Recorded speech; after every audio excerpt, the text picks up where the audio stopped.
Cześć, witam Was na kanale Captain Chocolate Cake. Dzisiejszy odcinek będzie luźny i vlogowy. Korzystam z okazji, że obiecałam Wam konkurs na 500 subów i przy okazji chciałam zrobić podsumowanie mojego pół roku na YouTubie i opowiedzieć, co się działo u nas w akwariach w ostatnim czasie.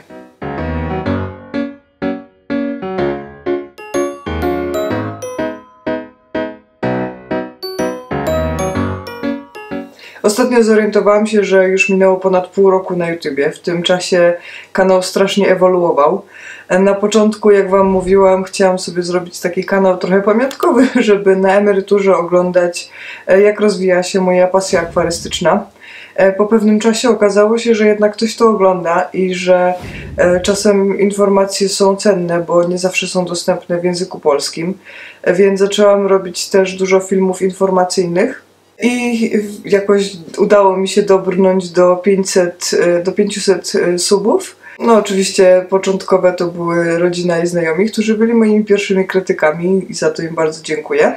W tym czasie udało mi się nagrać ponad 40 filmów. Zbliżam się do 15 000 wyświetleń.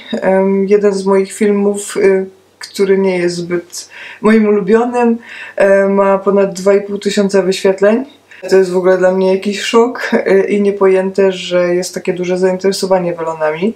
Jeśli ktoś się zastanawia, czy da się zarabiać na YouTubie na kanałach akwarystycznych, to odpowiem mu, że zarobiłam 0 zł w każdej walucie świata, ale za to poznałam bardzo wielu ciekawych ludzi, nawet z całego świata. To nie tylko dzięki YouTube'owi, ale też dzięki Instagramowi i dzięki temu, że udało nam się założyć grupę na Facebooku Welony, Welonki, Złote Rybki, która zrzesza teraz wielu fanatyków, miłośników, hodowców złotych rybek, welonów. Wymieniamy się tam naszymi uwagami, spostrzeżeniami o pszczyżwirkach i też pomagamy sobie nawzajem w razie wystąpienia jakichś problemów. Chwalimy się nowymi rybami, polecamy sobie produkty, więc naprawdę bardzo fajna społeczność się zawiązała. Także jak widzicie, przez te pół roku strasznie dużo się zmieniło. Z małego kanału, który miał być pamiątką, stała się bardzo fajna inicjatywa. Coś zaczyna ruszać w kwestiach welonów w Polsce. Myślę, że świadomość coraz bardziej rośnie. Ich wymagań sprzętowych, wymagań litrażowych, tego jak je traktować, jak je należy karmić. I naprawdę jestem z tego bardzo, bardzo dumna i oczywiście bez Was na pewno by połowy z tego nie było, także naprawdę bardzo Wam dziękuję. O podziękowaniach będzie jeszcze na koniec, bo jak wspominałam, mam dla Was konkurs. A teraz tak chronologicznie, co się u nas działo od czasów ostatnich vlogów. Całkiem niedawno, jakieś 2 miesiące temu, to już trochę, przyszło do mnie akwarium 200 litrów, które było zamówione z myślą o tym, że będzie kwarantanną dla 3 nowych ranczu. Ale z powodów technicznych, nazwijmy je, przyszło później niż moje ryby, więc musiały zostać wpuszczone od razu do dużego, bez kwarantanny. Natomiast w tym akwarium 200 litrów zaczął rezydować sobie Bonbon, a wkrótce później, jak już wszystko było ustabilizowane, dołączyła do niego Oranda, która miała przewlekłe problemy z pęcherzem pławnym. Pamiętacie, jak opowiadałam o niej, że bardzo często pływa do góry brzuchem, zaczerpuje powietrze z tafli wody i ogólnie dieta na pewnym etapie już przestała jej działać, tak samo jak kąpiele w soli Epsom, więc stwierdziłam, że jedynym ratunkiem, jaki przychodzi mi do głowy, jest umieszczenie jej w płytszym zbiorniku. I faktycznie to dużo jej pomogło. Przestała się dziwnie zachowywać i w końcu wróciła jej radość do życia. Poza tym dołączyła do Bonbona. To tak naprawdę dziewczynka, bombonierka nasza. One są w ogóle przyjaciółkami z akwarium jeszcze 240 litrów. Świetnie się razem odnajdują. Zwłaszcza, że Bonbon niestety, ale jest ślepy lub ma bardzo, bardzo ograniczoną widoczność. Jak wiecie, stracił oko. Ale niebowidy mają to do siebie, że ślepną z wiekiem.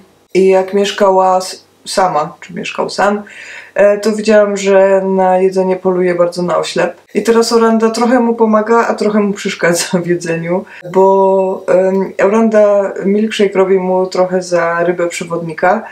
Często pływają razem, szukają sobie pożywienia w piasku, ale ona też czasami potrafi go delikatnie odepchnąć, bo jak wiadomo jest strasznym głodomorem, ale krzywdy sobie nie robią, raczej świetnie im się razem mieszka i uważam, że wszystkim wyszło to na dobre. Bonbon w końcu nie jest sam, a Oranda odżyła, bo nie ma już problemów z pływaniem.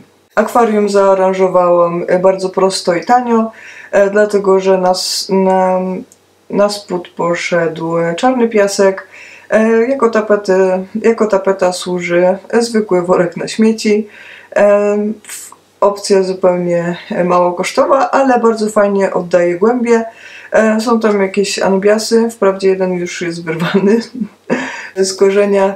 Filtracja, chociaż będę teraz ją przerabiać, całkiem ok. Są bąbelki, filtr gąbkowy, jest dobre oświetlenie, które naprawdę dodaje uroku.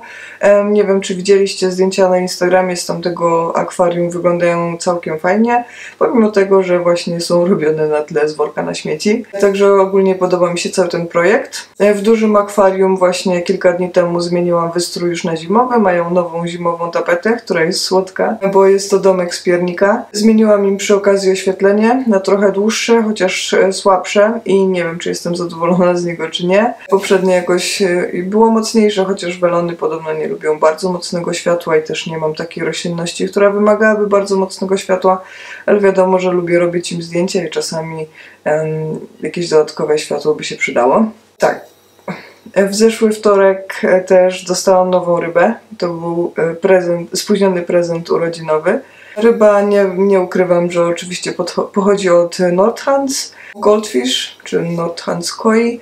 I uważam, że to jest moje najlepsze miejsce i strzał w dziesiątkę, jak zwykle. Każdemu polecam, żeby znalazł takiego sprzedawcę, jak mi się udało znaleźć, bo nie dość, że pan Steve jest taki trochę jak fryzjer dla kobiety, bo przychodzi się do niego i on już wie dokładnie, jaką rybę potrzebujesz. I ja wprawdzie kiedyś powiedziałam, że zazdroszczę mojemu koledze, bo wziął sobie tą czarną orandę i jak mi się orandy nie podobają, to ta była całkiem fajna.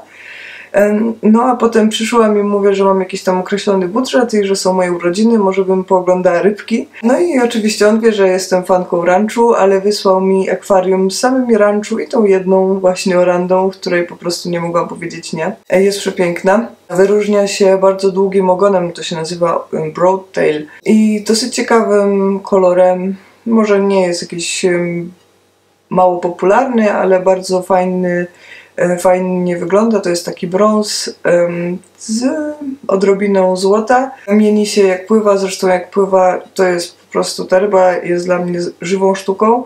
Jest idealnym na to przykładem, jest bardzo majestatyczna i tak jak nie jestem wielką fanką orand, to ta oranda jest naprawdę wyjątkowa i bardzo bym chciała wam ją pokazać niedługo w dużym akwarium.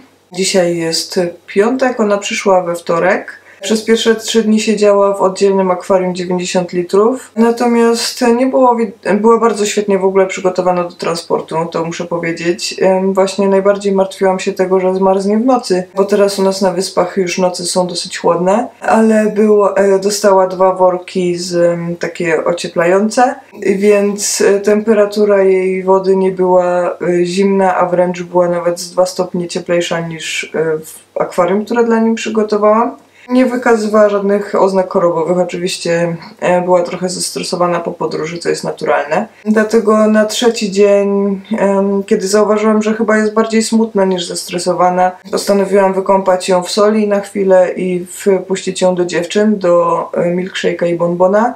I to faktycznie dobrze poskutkowało, bo zupełnie się ożywiła. Ma świetny apetyt, póki co pływa sobie radośnie i mam nadzieję, że niedługo, jak zakończy tą swoją kwarantannę, czy jak stwierdzę, że na pewno ta podróż źle na nią nie wpłynęła, to na pewno będę chciała ją przenieść na dół, żeby tam cieszyła moje oko. Przy okazji moje 3 ranczu z poprzedniej dostawy świetnie się zaaklimatyzowały i już mogę wstępnie ocenić jakie mają charaktery i czym się wyróżniają. Każda z tych ryb jest po prostu wyjątkowa i to są... Ciężko byłoby mi wybrać moją ulubioną z tej dostawy, albo w ogóle moją ulubioną rybę na tym etapie, ale kilka słów o każdej z nich. Otóż Oreo to jest ten Kirin Ranchu. Jest taką rybą pokazową i jemu się wydaje, że on jest rybą pokazową, bo po prostu pływa zawsze w górnych taflach wody i tak zdaje się mówić: patrzcie na mnie, jaki jestem cudowny, i po prostu w jedną i w drugą pływa. Czasami się śmieje, że wygląda jak Rowana za $1 000 000 i tak się czuje, bo on nie jest taki, żeby schodzić do piasku i grzebać w nim jak plebs, tylko on właśnie woli się lansować i pokazować. Oczywiście schodzi na dół do dolnych partii wody także na karmienie, ale raczej on sobie pływa po górze. Co jest bardzo śmieszne i jest przezabawny. Ma taką piękną buzię, że po prostu do wycałowania. Fanta to też był dobry i udany zakup. Ma bardzo fajną budowę. Wprawdzie ja jestem fanką ranchu i bardziej chińskiej budowy, czyli takiej bardzo okrągłej, a ona jest raczej spłaszczona na dole i długa i dosyć szczupła. Ale dzięki temu jest najszybszą rybą w akwarium, jest taka aerodynamiczna. Fanta ma przejściowe problemy, rośnie jej bardzo intensywnie kaptur. Najpierw zaczęła jej rosnąć jedna strona, tam się wdała lekka infekcja. Wprawdzie nie wpłynęła na nią negatywnie pod względem zachowania, bo Fanta dalej cały czas pływała radośnie, nie miała żadnych problemów. Natomiast trzeba było zastosować, wprawdzie nie leczenie, ale stosujemy środki z witaminami i aloesem na wzmocnienie odporności. Kiedy jej przeszło, to zaczęła się druga strona rosnąć kaptur i również podobnie to wygląda. Niektóre punkty robią się czerwone, a więc mam to na oku i oczywiście dalej wzmacniam jej odporność w ten sposób. Też miałam pewne obawy, czy czasem nie pogarsza jej się po podmiankach wody, bo za każdym razem, jak wydawało mi się, że już jest wygojona, to i robiłam podmiankę wody i znowu wychodziły jej kolejne czerwone kropki, więc nawet dzwoniłam do naszych wodociągów, czy nie dodają czegoś nowego, innego, ale nie, i nawet wysłali mi listy z testami wody, że żadne złe parametry nie przekraczają i według nich nasza woda jest pitna. Oczywiście i tak używam uzdatniaczy, także nie wiem, co o tym myśleć. W każdym razie polepsza jej się po tym aloesie i po prostu musimy to przetrwać.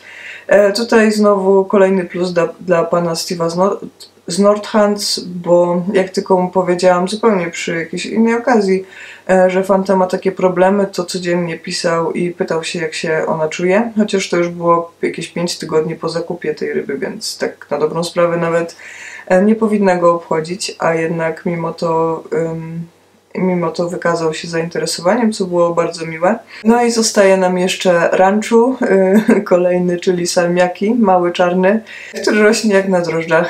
Jest przekochany, on jest po prostu taką rybą, którą by się chciało aż wyściskać i wycałować. Pomimo jego niezbyt wyjściowej buzi. Jestem jego wielką fanką, bo on się trochę zachowuje tak jak trzylatek. Mam jednego w domu, więc wiem, o czym mówię. Jest w ciągu dnia hiperaktywny i czasami specjalnie chce coś zbroić, nie wiem, dla uwagi, czy mu się nudzi.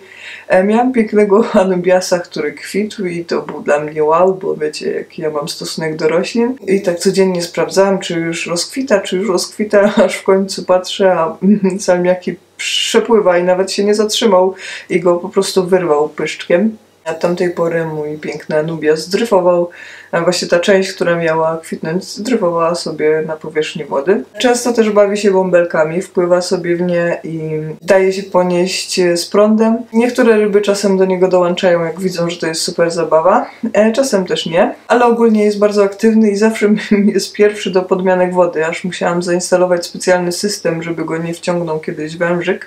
Ale za to jest ryba, która pierwsza idzie spać. Jest padnięty po całym dniu szaleństwa i ma swój taki punkt jeden w akwarium i on zazwyczaj śpi, właśnie jest jedyną rybą w akwarium, która śpi na ziemi, czy na dnie. Śpi sobie w rogu i to jest taki spokojny punkt, dlatego że to jest pod wylotem z filtra. Myślę, że tam nie ma za dużego prądu wody i po prostu jest mu tam bezpiecznie i tak sobie śpi do rana tam. Także z tych ryb jestem zadowolona, są po prostu przekochane, pocieszne i cieszą się ogólnie dobrym zdrowiem, poza tym, że Fanta ma te problemy z kapturem, ale za to widzę, że na tych miejscach, gdzie robią jej się stróbki, czy tam zaczerwienienia, powstaje nowy kaptur. Więc myślę, że to po prostu jest taka jej natura i musimy to przetrwać, zapewnić jej dużo czystej wody, najlepszej opieki, zresztą myślę, że to ma. A teraz konkurs, jak już dotrwaliście do końca, prawie. Obiecałam wam wcześniej, że będę świętować razem z wami 500 subów. Więc chciałam nagrodzić jedną osobę alertem, takim combo alertem, czyli pH i amoniak z firmy Seachem. Takie alerty dajemy do szybki, przyczepiamy do szybki i one mierzą przez kilka miesięcy non-stop poziom amoniaku i poziom pH. Robiłam już o tych produktach filmy wcześniej. Nie mam akurat tego przy sobie w domu, bo po prostu jestem gotowa wysłać to w jakiekolwiek miejsce na ziemi, skądkolwiek oglądacie. Zasady konkursu są proste. Od momentu edycji macie tydzień na napisanie najlepszego komentarza. Skoro to jest odcinek o podsumowaniu pierwszego pół roku, to chciałabym, żebyście powiedzieli, co was tutaj najbardziej zaskoczyło, jaka informacja, albo z jaką się nie zgadzacie, jakie macie merytoryczne komentarze, o czym chcielibyście jeszcze oglądać filmy. Chciałabym, żeby to były komentarze albo z poczuciem humoru, albo kreatywne, albo chociaż merytoryczne. Jeżeli jesteście tą osobą, która ciągle daje łapkę w dół, to też ujawnijcie się i powiedzcie za co mogłabym ulepszyć, albo co wam się podobało. Wybiorę jedną osobę. W komentarzu pod tym filmem napiszę dokładnie, do kiedy jest konkurs. Wybiorę sama taki komentarz, jaki najbardziej mi się podoba. I będę się kontaktować oczywiście w wiadomościach prywatnych, na przykład na Facebooku albo na Instagramie, żeby po prostu zdobyć adres do wysyłki. To tyle na dzisiaj.